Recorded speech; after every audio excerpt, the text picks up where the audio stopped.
Amen, amen. Bonjour à tous et bonjour à toutes. Merci pour ce temps de louange et de célébration. Nous allons prendre la parole maintenant dans l'Ancien Testament. Nous sommes toujours dans l'attente de la naissance du Messie, mais il y a des prophètes qui ont parlé de cette naissance des siècles et des siècles avant que cela n'arrive. Et c'est cela qui prouve vraiment la vérité de la parole, la vérité de ce que Dieu a dit, parce que les prophètes l'ont annoncé 700 ans à l'avance et les choses se sont accomplies. Donc nous allons prendre la parole dans le livre de Michée. Michée au chapitre 5, nous lirons du premier verset au verset 14. Michée chapitre 5, verset 1 à 14. Avant cela, quelques informations. Nous annonçons toujours ces trois dates qui nous ont été vraiment proposées par Dieu, où l'Église évangélique de Menton va avoir l'occasion, l'opportunité d'aller dans la ville, d'inviter les gens pour venir célébrer avec nous le Dieu de gloire que nous connaissons. Le 26 janvier, de 10h à midi, je l'annonce ici pour que, à travers les réseaux sociaux, que beaucoup de gens soient au courant aussi de cet événement. Le 2 février aussi, c'est des dimanches. Ce sera aussi en même temps dans la salle Saint-Exupéry de Menton. On aura ce moment, un culte spécial, une célébration spéciale avec des chants de louange. Vraiment, nous invitons tout le monde, toute la ville, quelles que soient les religions, quelles que soient les confessions, quel que soit ce que vous êtes invités à venir nous rejoindre dans cette salle de Menton, salle Saint-Exupéry, le 26 janvier de 10h à midi et le 2 février de 10h à midi aussi pour célébrer, pour chanter et pour parler en l'honneur de notre Dieu. Et c'est cela le but. Et l'autre information, c'est que nous sommes en train de faire confectionner ces flyers et lorsque nous les aurons, nous commencerons sur tout le mois de décembre, tout le mois de janvier, d'ailleurs, fin décembre, début janvier, la distribution. Et nous avons besoin des gens demain pour nous accompagner dans ce moment de distribution des flyers à l'occasion de ces événements que Dieu nous donne. Alors que le Seigneur vous bénisse, vous, membres de l'Église évangélique de Menton, vous qui êtes en présentiel, mais aussi vous qui êtes connectés, que le Seigneur vous bénisse et étende sa main de lumière sur vous.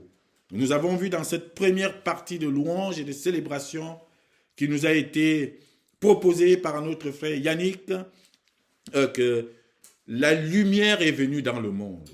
Et la naissance de Jésus, c'est aussi la manifestation de cette lumière dans le monde. Alors, nous continuons nos séries de prédications sur Noël, sur la naissance de Jésus-Christ. Et ce matin, je vous invite à prendre donc la parole dans Michée au chapitre 5. Nous lirons du verset 1 au verset 14. Et j'ai intitulé ce message « C'est lui qui dominera, c'est lui qui ramènera la paix ». J'ai envie de dire « C'est lui qui ramènera ta paix ». Michée nous annonce dans ce chapitre 5 la naissance du Messie et le règne du Messie à venir. Et lorsque Michée annonce cette naissance, nous sommes 7 siècles avant que cela ne se produise. Donc, il y avait suffisamment de temps pour que les gens oublient. Il y a eu suffisamment de temps pour que les gens se disent « Mais ce que Michée raconte, ou ce que les prophètes racontent, ce que Ésaïe nous annonce, c'est des histoires. » 7 siècles sont passés, 700 ans. Et les gens n'y croyaient plus. Et les gens se disaient, les prophètes, ils nous ont raconté n'importe quoi. Mais quand on regarde à ce que ces prophètes ont annoncé, ont proclamé, on voit la précision qu'il y a dans leur annonce. Au moment où Jésus, 7 siècles après, arrive, quand on ouvre le livre des prophètes, et on compare avec ce qui s'est passé, on voit la précision qui était dans leurs paroles. Et à partir de là, on voit vraiment que c'était une parole qui venait de Dieu, une parole de vérité. Et Michée annonce la venue de ce Messie d'une manière spéciale. Il va insister sur son autorité. Il va insister sur sa domination. Et il va insister sur le fait que c'est lui. Retenez bien cette expression, c'est lui. Et c'est lui seul qui apportera la paix, cette paix tant attendue. Dans le monde, dans la société, dans la vie, et j'ai envie de dire, dans ta vie. C'est le Messie, lui seul qui apportera cette paix. Cette paix que nous recherchons tant. Cette paix que les gens recherchent et qu'ils ne trouvent pas. C'est Jésus, le Messie, qui l'apporte et qui la ramènera. Et cela commence dès sa naissance. Et la naissance de Jésus, c'est une occasion de paix et une occasion de bénédiction. Quand il vient naître, c'est pour nous apporter cette paix. D'ailleurs, on l'appelle le prince de la paix. Et cette paix va faire du peuple de Dieu, Israël ici, ou le reste de Jacob, tel que Michée nous le présente, et va faire de ce peuple, finalement, un peuple béni. Un peuple qui se trouve au milieu des nations comme une source de bénédiction. Et cela est valable pour Israël, mais ce statut est valable aussi pour toi. Toi qui accueilles Jésus-Christ, toi qui accueilles le Messie, toi qui acceptes cette lumière dans ta vie. Oui, cette lumière, ce Jésus et ce Messie qui vient naître fera de toi aussi une bénédiction, une source de bénédiction dans le monde. Et c'est ce que Michée va nous présenter ici à travers ce passage. Alors lisons Michée, chapitre 5, versets 1 à 14. Et toi, Bethléem, Ephrata, petite entre des milliers de Juda, de toi sortira pour moi celui qui dominera sur Israël, et dont les activités remontent aux temps anciens, au jour de l'éternité. C'est pourquoi il les livrera jusqu'au temps où enfantera celle qui doit enfanter. Et le reste de ses frères reviendra auprès des enfants d'Israël. Il se présentera et il gouvernera avec la force de l'Éternel, avec la majesté du nom de l'Éternel, son Dieu. Et ils auront une demeure assurée, car il sera glorifié jusqu'aux extrémités de la terre. C'est lui qui ramènera la paix. Lorsque l'Assyrien viendra dans notre pays et qu'il pénétrera dans nos palais, nous ferons lever contre lui 7 pasteurs et 8 princes du peuple. Ils feront avec l'épée leur pâture du pays d'Assyrie et du pays de Nimrod. Au-dedans de ses portes, il nous délivrera ainsi de l'Assyrien lorsqu'il viendra dans notre pays et qu'il pénétrera sur notre territoire. Le reste de Jacob sera au milieu des peuples nombreux, comme une rosée qui vient de l'Éternel, comme des gouttes d'eau sur l'herbe. Elles ne comptent pas sur l'homme, elles ne dépendent pas des enfants des hommes. Le reste de Jacob sera parmi les nations, au milieu des peuples nombreux, comme un lion parmi les bêtes de la forêt, comme un lionceau parmi les troupeaux de brebis. Lorsqu'il passe, il foule et déchire et personne ne délivre. Que ta main se lève sur tes adversaires et que tous tes ennemis soient exterminés. En ce jour-là, dit l'Éternel, j'exterminerai du milieu de toi tes chevaux, et je détruirai tes chars. J'exterminerai les villes de ton pays, et je renverserai toutes tes forteresses. J'exterminerai de ta main les enchantements, et tu n'auras plus de magiciens. J'exterminerai du milieu de toi tes idoles et tes statues, et tu ne te prosterneras plus devant l'ouvrage de tes mains. J'exterminerai du milieu de toi tes idoles d'Astarté, et je détruirai tes villes. J'exercerai ma vengeance avec colère, avec fureur sur les nations qui n'ont pas écouté. Amen. Lorsqu'on lit ce chapitre 5 de Michée, on a parfois la chair de poule de voir exactement les choses qui vont arriver et ce que l'Éternel fera pour le bien de son peuple. Ce que l'Éternel est prêt à faire pour ses enfants. Ce que l'Éternel est prêt à faire pour ceux qu'il a mis à part, qu'il appelle ici le reste de Jacob. Retenez que le reste de Jacob aujourd'hui pour nous, mais c'est l'Église, c'est nous, les croyants, c'est ceux que l'Éternel a mis à part pour lui. L'Éternel est prêt à tout pour ses enfants ici. La fin du passage, ici, nous y reviendrons, et finit par, et plusieurs fois, il y a un terme qui va revenir, exterminer. Dieu s'apprête à exterminer toutes les idoles, ou tout ce qui a empêché jusque-là, ou qui est capable d'empêcher ses enfants de se consacrer à lui. J'exterminerai tes idoles.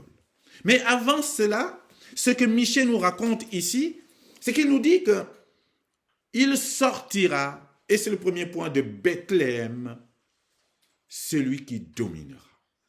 Et Bethléem ici, encore appelé Ephrata, est la plus petite, l'une des plus petites villes de Juda.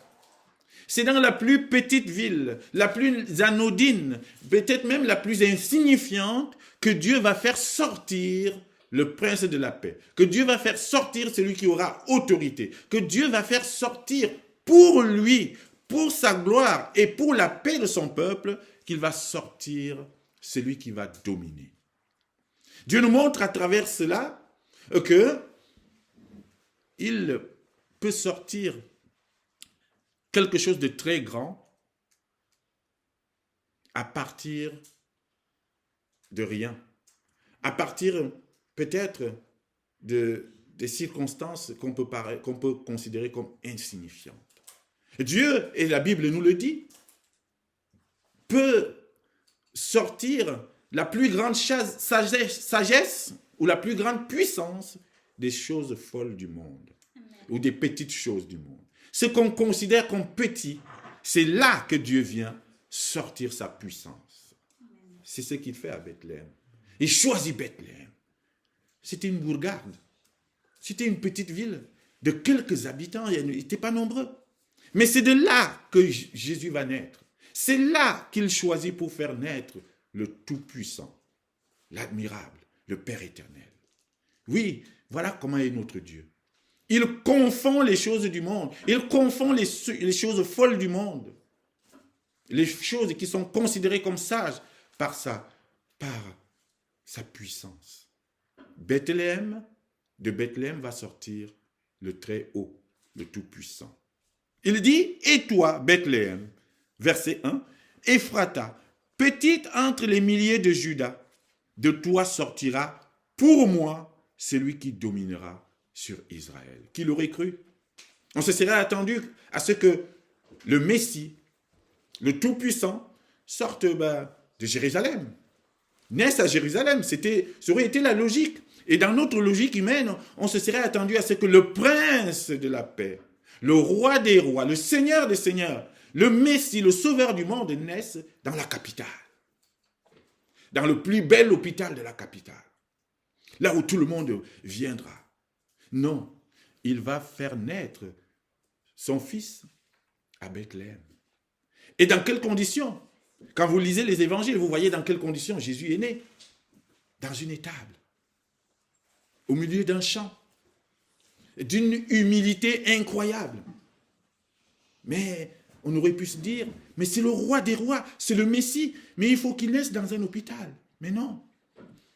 Marie, quand elle était enceinte, elle a cherché avec Joseph une place dans un hôtel à Bethléem. On a dit, il n'y avait plus de place pour eux. Et voilà pourquoi il va naître dans cette étable.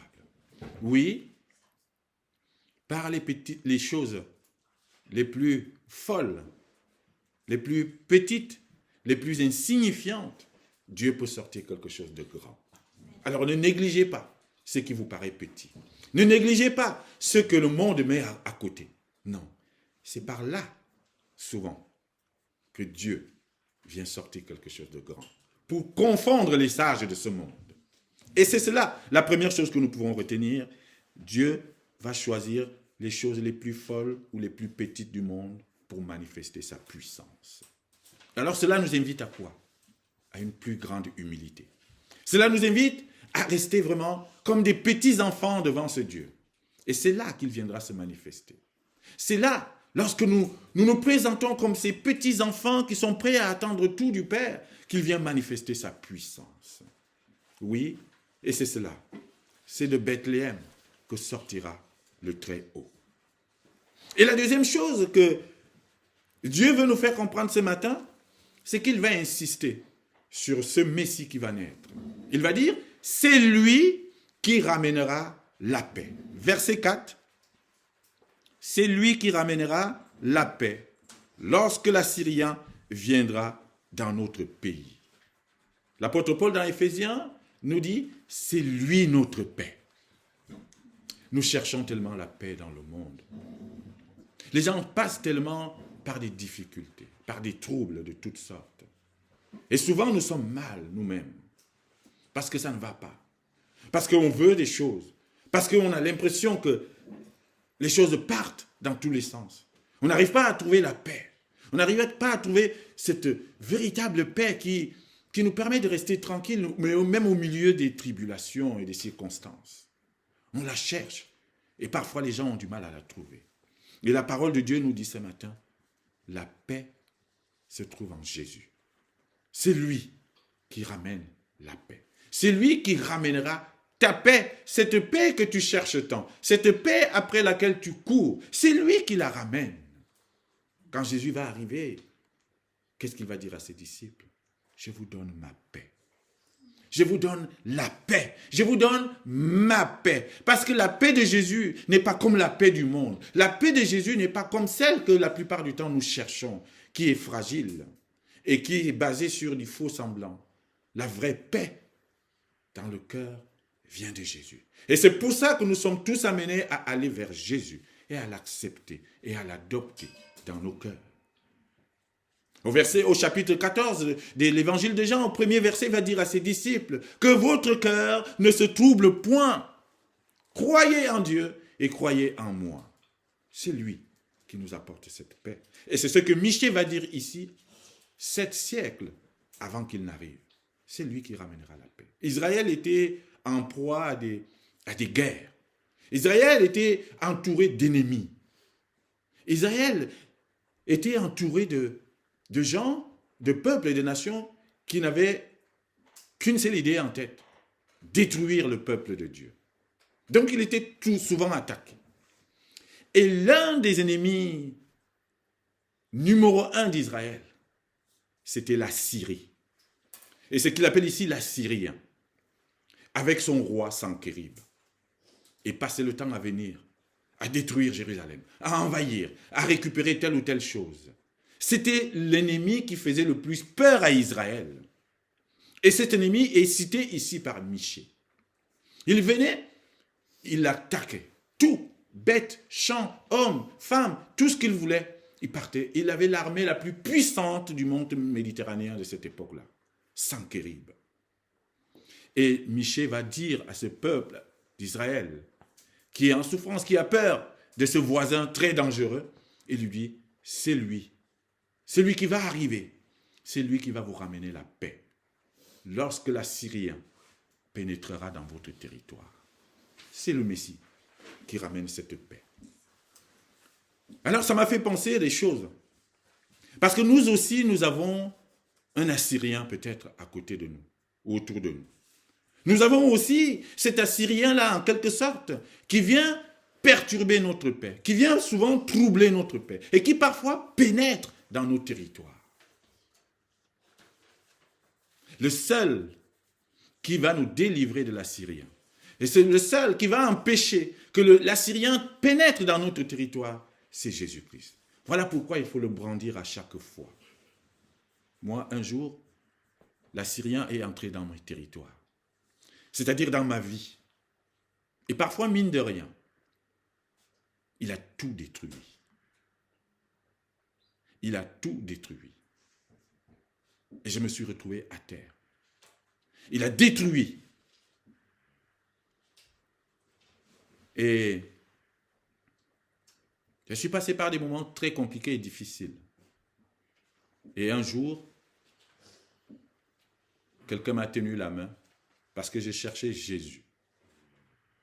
Et à partir de ce moment-là, où j'ai trouvé Jésus, que mon épouse m'a pris la main et m'a dit, ouais, je t'amène à l'église.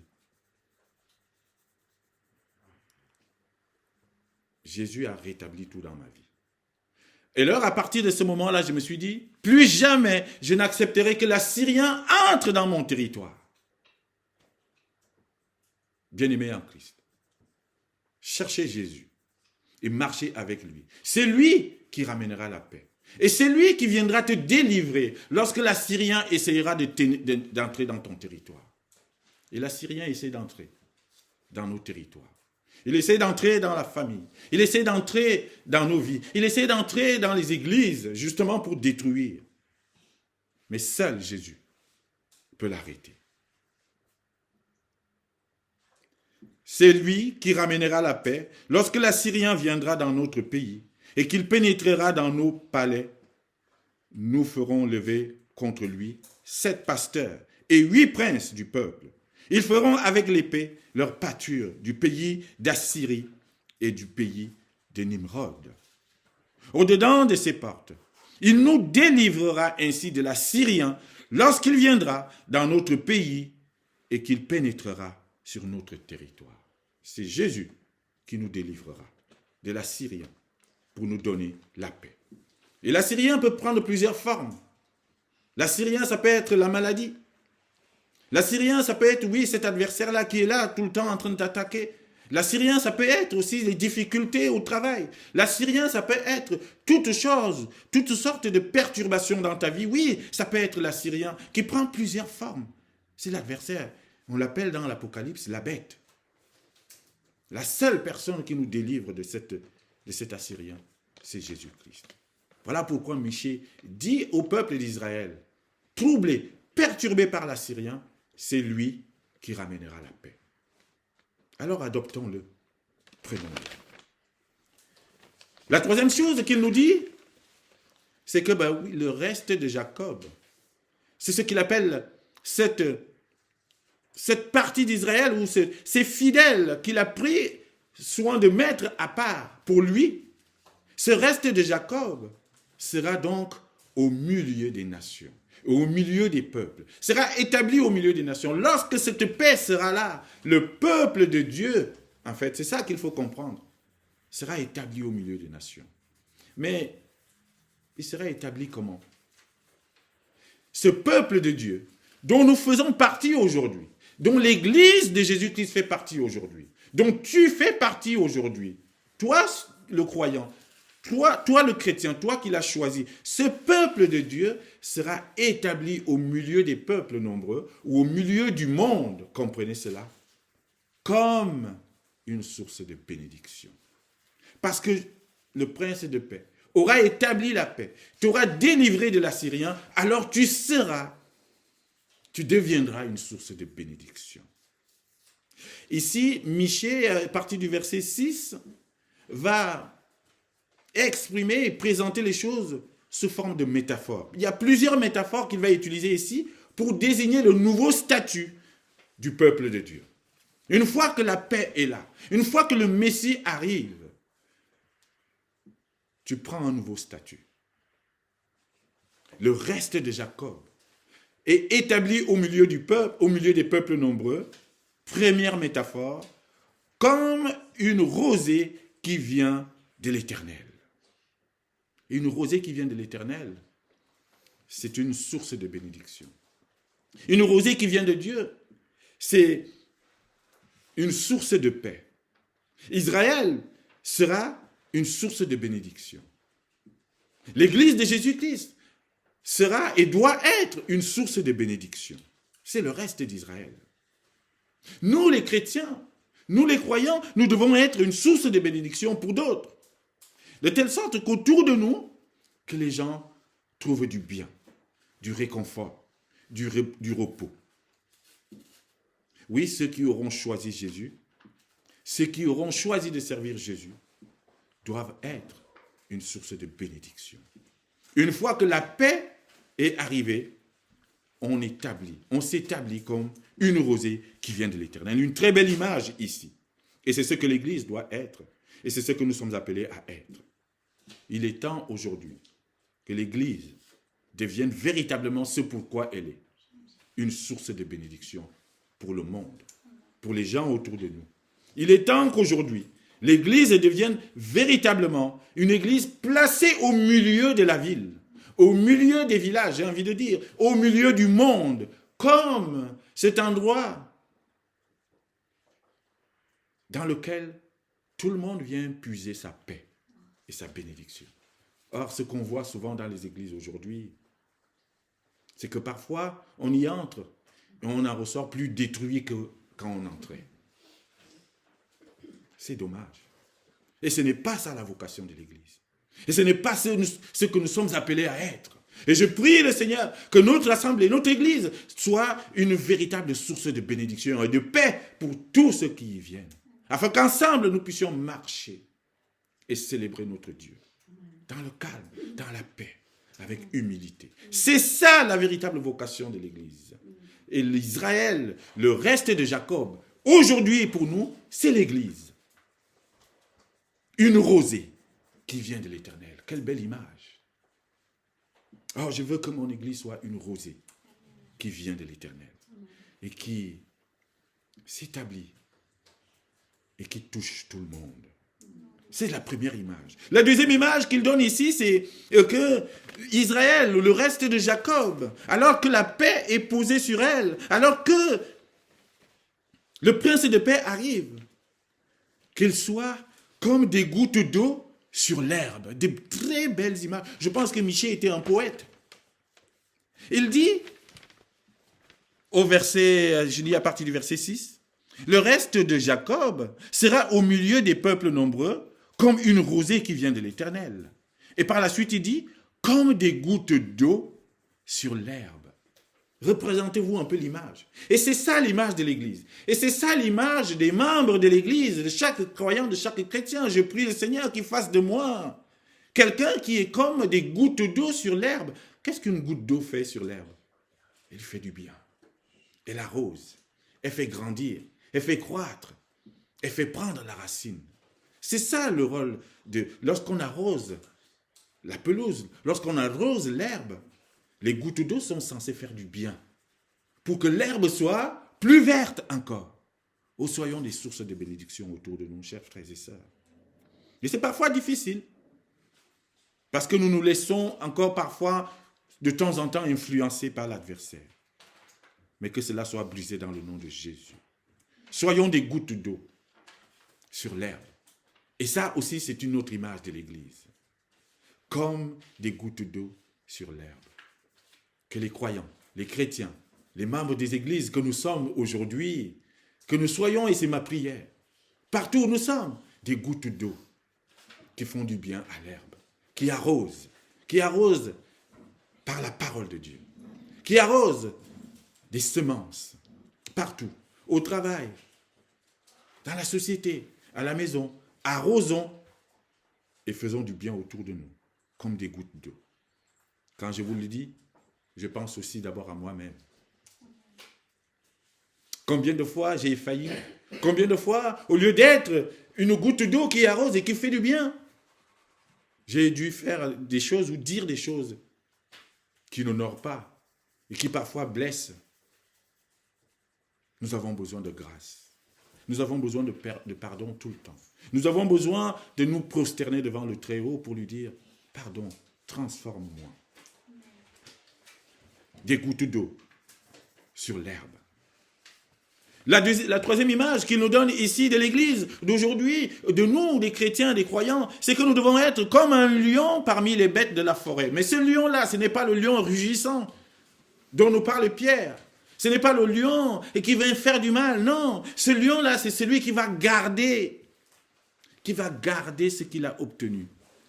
afin que l'adversaire ne vienne pas voler ni détruire. Ce lion va garder. Et qu'est-ce que nous devons garder? Notre foi. Face à toute épreuve, face à toute attaque. Comme des lions. Nous devons être comme des lions. L'Église doit être comme ce lion-là qui va protéger et garder la foi et la parole de Dieu. C'est cela. Afin que personne ne vienne la perturber, ni la voler. Oui, nous devons être au milieu des peuples nombreux aujourd'hui, comme des lions. Et l'image du lion qui défend sa proie contre l'adversaire. Et c'est cette image-là que Dieu nous montre aujourd'hui. Ce n'est pas ce lion adversaire, ce lion qui essaie de dévorer les enfants de Dieu. Non, c'est celui qui protège et qui garde la parole de Dieu, qui garde la foi. Oui, et c'est ça, le nouveau statut que nous avons et que l'Église doit avoir, maintenant que le prince de la paix est là. Maintenant que Jésus est là, maintenant que Jésus revient au milieu de nous, voilà ce que nous devons être. Ceux-là qui protègent et qui gardent la foi. Et je vous assure que cette image, elle est forte. Parce que vous savez, notre foi est mise à l'épreuve chaque jour. Notre foi est bousculée chaque jour par des circonstances, par des gens autour de nous, par des situations, par des difficultés, par des maladies de toutes sortes. Notre foi est tout le temps mise à l'épreuve. Et si nous ne sommes pas comme des lions qui disons non, toi, maladie, j'ai vu, tu veux que je perde ma foi. Non, je veux protéger ma foi comme un lion. Toi, difficulté, non, tu veux que je lâche ma foi. Tu veux que je croie que Dieu n'est pas avec moi. Alors que oui, il est là, malgré les circonstances. Je veux garder ma foi. C'est cela le rôle de l'Église. C'est pour ça que nous cheminons ensemble, n'est-ce pas? C'est pour ça que nous marchons ensemble, frères et sœurs. On ne peut pas faire une église tout seul. Et on ne peut pas rester dans son coin. Non, nous avons besoin de nous retrouver. Renouveler nos forces, rassembler nos forces. Que le Seigneur nous aide à garder notre foi comme ce lion. Et la dernière image qu'il prend ici, il dit, nous sommes comme, et ce peuple est comme un lionceau parmi les troupeaux de brebis. Le lionceau, il ne va pas dévorer les brebis. Mais généralement, dans la logique des choses, on se dirait, mais qu'est-ce qu'un lionceau fera dans la bergerie? Qu'est-ce qu'il viendra faire? Il viendra chercher à dévorer, à détruire. Et c'est la première chose dont on s'attend ici. Mais non, mais ce lionceau-là, il viendra pour protéger. Il est prêt à mordre ceux qui s'attaquent aux brebis.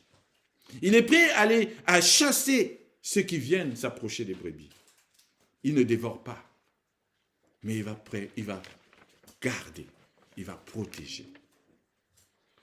Comme un lionceau parmi les troupeaux de brebis, lorsqu'il passe, il foule et déchire et personne ne délivre. En fait, il foule et déchire le voleur qui essaie de venir. Il chasse au loin le destructeur qui essaie d'entrer dans la bergerie. Et nous devons être aussi, avec les brebis qui sont dans l'église, des remparts, des lionceaux, qui sont là pour repousser toute attaque de l'adversaire. Et c'est ainsi que nous conserverons cette foi que Dieu veut que nous gardions. Ça, c'est le nouveau statut du reste de Jacob. C'est le nouveau statut de l'Église. C'est le nouveau statut du chrétien, du croyant, de celui qui a choisi Jésus, le prince de la paix. Soyez une rosée qui vient de l'Éternel. Des gouttes d'eau qui arrosent l'herbe pour qu'elle soit plus verte. Un lion qui protège, qui garde sa foi. Des lionceaux qui sont tout autour des brebis pour surveiller l'adversaire ou le voleur qui veut venir. Alors, oui, lorsque nous aurons cette attitude, Dieu nous promet quelque chose pour finir. Chers frères et sœurs, Dieu viendra exterminer l'idolâtrie. Il viendra exterminer tous ceux qui jusque-là ont empêché son peuple de rester focalisé sur lui.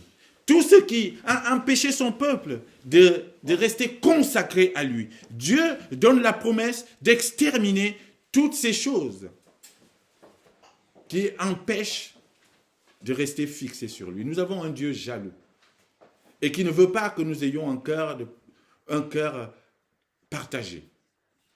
Tantôt à lui et tantôt on part voir les idoles. Non, et la promesse qu'il fait ici, lorsque le prince de paix arrive, c'est d'exterminer l'idolâtrie au milieu du peuple, au milieu de toi, au milieu de ses enfants, pour la consécration. C'est-à-dire pour que nous soyons consacrés totalement à lui. Nous sommes parfois perturbés par l'idolâtrie autour de nous. Nous sommes parfois des enfants qui regardons aux choses du monde. Et cela nous perturbe et nous empêche vraiment de rester focalisés sur Christ. L'argent, la richesse, les choses du monde nous perturbent et nous empêchent de rester consacrés à Dieu. Or, Dieu veut que nous soyons total attachés à lui. Oui, et Dieu dit, je viendrai détruire cette idolâtrie. Je viendrai exterminer ces choses. Et voilà pourquoi Dieu viendra dans ta vie. Pour détruire toutes ces choses qui t'empêchent de rester focalisé sur lui. Je finis en lisant ces derniers versets du chapitre 5. À partir du verset 9. En ce jour-là, dit l'Éternel, j'exterminerai du milieu de toi tes chevaux, et je détruirai tes chars. J'exterminerai des villes de ton pays, et je renverserai toutes tes forteresses. Oui, nous avons souvent des forteresses. Nous avons des choses, des préjugés, des idées fixes, et des choses qui nous empêchent de nous ouvrir à Dieu. Et il dit, je viendrai exterminer et renverser tes forteresses. Pourquoi? Pour que tu restes consacré à moi. J'exterminerai de ta main les enchantements et tu n'auras plus de magiciens. Israël était tourné vers les magiciens à un moment donné. Israël avait construit des hauts lieux. Israël était tourné à un moment donné vers des dieux Baal. Et Dieu dit, je viendrai détruire ces hauts lieux. Je viendrai exterminer tout ce qui t'empêche de regarder à moi. J'exterminerai de ta main les enchantements. Et tu n'auras plus de magiciens. J'exterminerai du milieu de toi tes idoles et tes statues. Et tu ne te prosterneras plus devant l'ouvrage de tes mains. Combien de fois il nous est arrivé de nous prosterner devant des choses, parfois sans s'en rendre compte, qui n'honorent pas Dieu. Il dit, je viendrai les exterminer. J'exterminerai du milieu de toi tes idoles d'Astarté, et je détruirai tes villes. J'exercerai ma vengeance avec colère, avec fureur sur les nations qui n'ont pas écouté. Voilà ce que Dieu promet de faire avec l'avènement du Christ, avec l'avènement du Messie que nous sommes en train d'attendre, avec l'arrivée de notre Jésus-Christ. Il viendra exterminer dans nos vies ou dans nos cœurs toutes les idoles et toutes ces choses qui nous empêchent de rester consacrés à lui. Il fera cela pourquoi? Pour nous réserver à lui, pour que nous soyons à part, pour que nous soyons tous focus sur lui, consacrés à lui. Ma prière ce matin, c'est que Dieu vienne exterminer les idoles de mon cœur. Amen. Ma prière ce matin, c'est que Dieu vienne exterminer et détruire les idoles de vos cœurs. Amen. Et tout ce qui t'empêche de rester consacré à Dieu et concentré sur lui. Que Dieu vienne détruire cette convoitise. Que Dieu vienne exterminer cette envie. Que Dieu vienne exterminer l'orgueil. Que Dieu vienne exterminer je ne sais pas quoi dans ma vie. Chacun de nous peut adresser cette prière aujourd'hui et je vous invite à le faire. Amen. Que chacun, chez vous, ou maintenant même, dans votre cœur, que chacun se présente à Dieu, humblement. Dit Seigneur, tu sais que j'ai encore des idoles dans mon cœur. Tu sais que j'ai encore des choses qui m'empêchent de rester tout entier consacré à toi. Tu sais qu'il y a encore quelques démons qui reviennent de temps en temps m'attaquer. Je te prie aujourd'hui, toi qui nous promets de le faire, au moment même où Jésus-Christ revient dans le monde, je te prie aujourd'hui, et c'est la prière que je vous invite à faire, de venir exterminer les idoles de mon cœur afin que je reste tout entier, concentré sur toi, consacré à toi. Je te prie de venir exterminer l'idole que toi-même tu sais, tu connais, et qui est encore dans mon cœur, pour que je reste tout entier à toi. Gloire à Dieu. Alléluia. Que le Seigneur vienne nous accorder sa paix et nous délivrer lorsque l'Assyrien essayera de pénétrer dans notre territoire. Amen. Amen.